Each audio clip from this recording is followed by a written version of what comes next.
పర్యావరణ పరిరక్షణ కోసం కొత్త ఆలోచన చేశాడు ఖమ్మం మున్సిపల్ కమిషనర్. పొద్దున్నే నగరంలో సైకిల్ రన్ నిర్వహించారు. వర్షాలతో జనం ఎట్లాంటి తిప్పలు పడుతున్నారు, సిబ్బంది సరిగా పనిచేస్తున్నారా లేదా తెలుసుకునేందుకు ఈ పని చేసినట్టు చెప్పారు. జనం సమస్యల్ని పరిష్కరించడంతో పాటు ఆరోగ్యం మంచిగా ఉండేందుకు ఈ రన్ ఉపయోగపడుతుందన్నారు. ఇక మీదట వారానికి 2-3 రోజులు ఇట్లనే అధికారులతో కలిసి నగరంలో తిరుగుతానని చెప్పారు.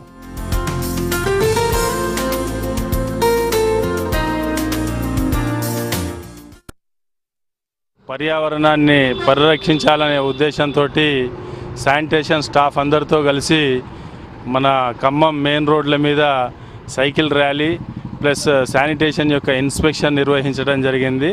మా శానిటేషన్ సిబ్బందికి నేను విన్నవించింది ఏంటంటే కనీసం 3 రోజులు సైకిల్ మీద తిరగాలి. మన గౌరవ మంత్రివర్యులు కేటీఆర్ గారి స్ఫూర్తితోటి మనం పర్యావరణాన్ని పరిరక్షించే ఉద్దేశంతో ఎట్లా అయితే హరితహారం కార్యక్రమాన్ని నిర్వహించుకుంటున్నామో అట్లాగే ఎనర్జీ సేవింగ్ కార్యక్రమాలని నిర్వహించుకుంటున్నామో కాలుష్యాన్ని నివారించే ఉద్దేశంతో మనం సైకిల్ మీద తిరిగినట్టయితే అది ఇతరులకు కూడా మోటివేషన్గా ఉండి మేము కూడా తిరగాలనే ఉద్దేశంతో పట్టణంలో ఉన్నటువంటి ప్రజలు భావించి మోటివేట్ అయ్యే అవకాశం ఉంది. కాబట్టి విరివిగా ఇప్పటి నుంచి సైకిల్ మీద మేమందరం కూడా తిరుగుతామని తెలియజేస్తున్నాం.